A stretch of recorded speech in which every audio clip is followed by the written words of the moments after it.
And it's now my pleasure to introduce you to Elizabeth Littlefield, a good friend and colleague, someone who has, OPIC has been instrumental in our work. I'm pleased to introduce you to Elizabeth, who was appointed by President Obama as the President and Chief Executive Officer of the U.S. Overseas Private Investment Corporation, or OPIC. As the U.S. government's development financial institution, OPIC operates in 102 countries and manages an $18 billion portfolio of financing to support private investment in sustainable economic development, especially in the world's poorest countries.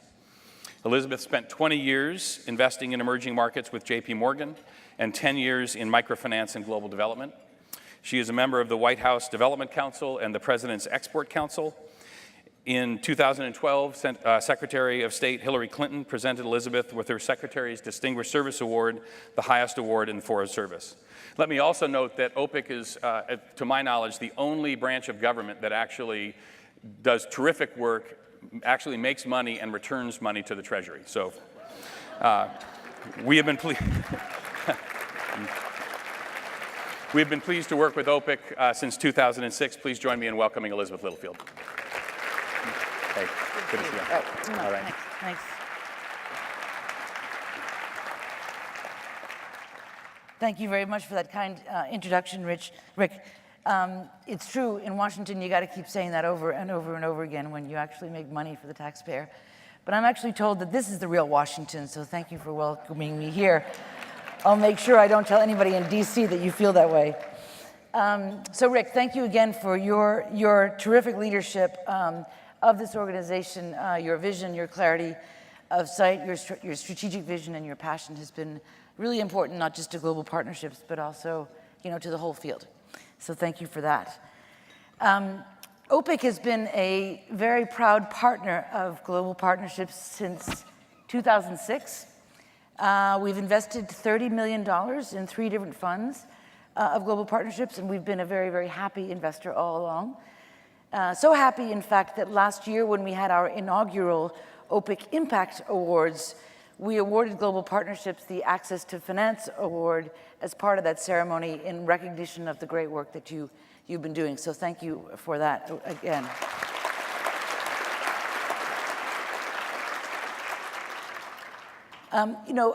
The Global Partnerships has played a very important role in the evolution of the way we think about capital and development over the last 20 years, and that's something that I'm going to talk a little bit about because it's been something that's been very important to me. And I very much welcome this whole transformation from microfinance through to impact investing. It's personally exciting to me because I too have been, in my small way, on that trajectory for most of my career as well. Starting in 1989, when I was living in West Africa, setting up microfinance institutions back then in West and Central Africa, I made one of my very first loans to a charming and delightful lady who lived in a house very much like Miriam's house, as you saw earlier. And the loan was for her to buy oranges wholesale, plus straws, plus napkins, and sell the orange napkin and straw combination to government workers working in sweltering businesses, sweltering government buildings throughout the capital of that country. My collateral was a blue legless sofa that sat crooked in the dusty front yard, very much like Miriam's. Now that collateral was completely worthless to me, but that's not what mattered. It was worth a lot to her because the village elders met on that sofa every week, and had been doing so for years, so she was not gonna let that sofa go. But at the time, I was kind of criticized for, why would you make that poor lady pay back the loan? Why would you charge her interest? She deserves charity. So that's where we were back then, and we've come a hell of a long way since then in the ensuing 20 years. And again, Global Partnerships has been a big leader in that. In that 20-year journey, though, that I've been on as well, from J.P. Morgan to the microfinance world and now at OPIC, I've met some of the most extraordinary visionary leaders and mentors that a person could ever imagine. Ranging from, in Haiti, a woman named Joyce, who was actually, when I first met her, she was ostracized from society. She had no social networks. Her children were bloated and dressed in rags, and she lived way outside the village. with a grant money to stabilize her, followed by a little loan so she could buy a couple of goats for a long-term asset and a bunch of chickens for short-term cash needs. She was able to pull herself up by her bootstraps. And when I visited her a year later, she was no longer ostracized, her children were well fed, and she was an outspoken advocate for human rights, for women's rights in her village. But capital at a larger scale can make a big difference too. Two other gentlemen I've had the privilege of meeting, Eric and Ellis, who are very dapper, 60-ish-year-old gentlemen from Atlanta who carry very cute little lens and briefcases everywhere they go, the canvas kind. They became very passionate about Afghanistan, and they wanted to help the women of Afghanistan. They'd been running apparel businesses successfully in the US, and so they said, wait, maybe I can do this in Afghanistan too. So they went there, created a factory that then employs women, none of whom had ever worked before outside of the home, and most of whom are war widows. They did that with OPIC financing, and the loans are being paid back, and the operation is still up and running and successful. They're making uniforms for police and the army in Afghanistan, but doing so with women that have got the first job that they've ever had. All the way to another larger scale, showing that capital can make a big difference.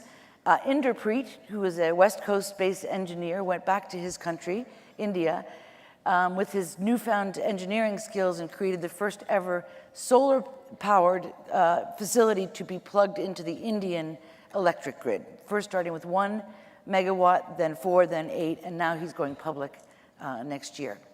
So these are just 3 different stories of 3 individuals who at different levels of the pyramid, if you will, have had a huge impact on the notion of what capital can do for development.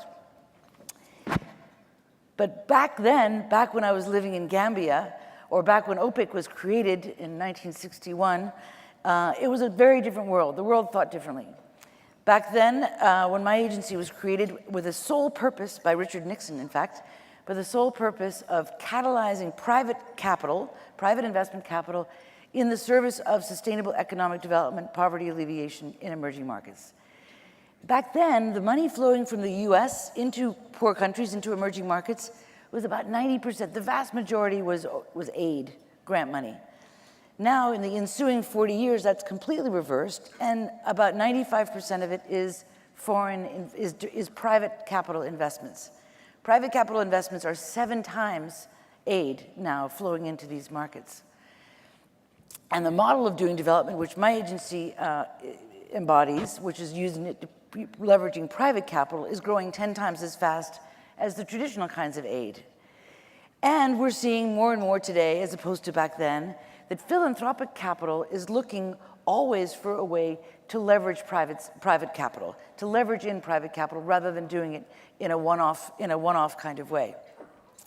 And that makes sense. Why would you ever, actually come back to that. We've also seen in the last few years the advent of impact investing.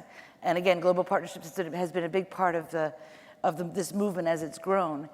The notion that you can do investing for a financial gain with the intent to do social good with that capital at the very core of the business model of that investment. It's incredibly transformational and exciting.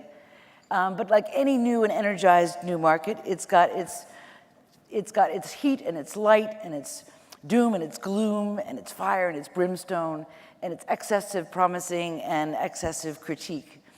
I like to refer to it as in this impact investing market, you have people that I call the breathless maximizers that say, this is going to change the world, it's going to be $1 trillion.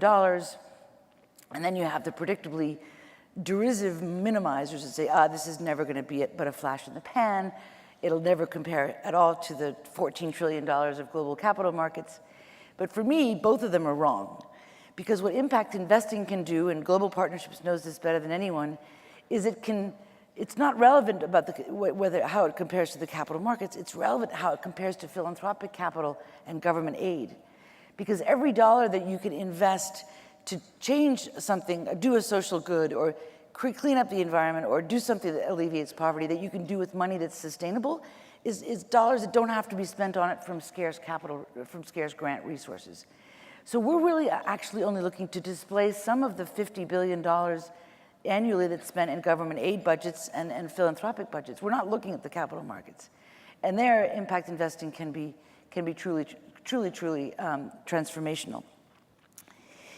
Because what people are realizing is, why would you ever invest $1 of capital to do something on a one-off basis whose end was immediate, when you could invest that same dollar in something that was going to create a market, create a self-perpetuating good? For example, why would you ever, just take Kenya as an example, why in a cash-strapped country like Kenya would the government pour tons of money into an educational system, primary education, where teacher absenteeism is 50%, where the test scores are terrible, when you could put a little bit of money into a highly disciplined NGO called Bridge Academies, who's creating one-room schoolrooms that cost $6 per student per month, that have incredible test score results, far better than the government systems have. Why would you do that? Why, in a place like Pakistan or South Sudan, 2 countries where I do a lot of work, would you invest in importing diesel fuel, the smelly, polluting diesel fuel that we know, when you could instead focus on one of the technologies that Rick spoke of, solar power rooftops, little microgrids created by biogas or agricultural waste, clean energy, perpetual in service, free eventually. Why, in a place like Peru, would you support a one-off coffee grower when you could do, as Global Partnerships has done, is create a cooperative of coffee growers that can then interact with the banking system and create a sustainable program? So it's clear that we've come to a very different way of thinking about global markets and the role that capital and markets can play in solving some of the world's greatest challenges. And when I look out and I see some of the big challenges coming at us right now, I'm thanking that we haven't learned this lesson a minute too soon. When I think about the 3 forces that are coming at us with such ferocity and velocity and inevitability right now, it's almost like this sort of just horrible dystopian novels that most of your teenagers are probably reading, just like mine are. Those 3 forces, as I see them coming at us, are, number 1, resource scarcity.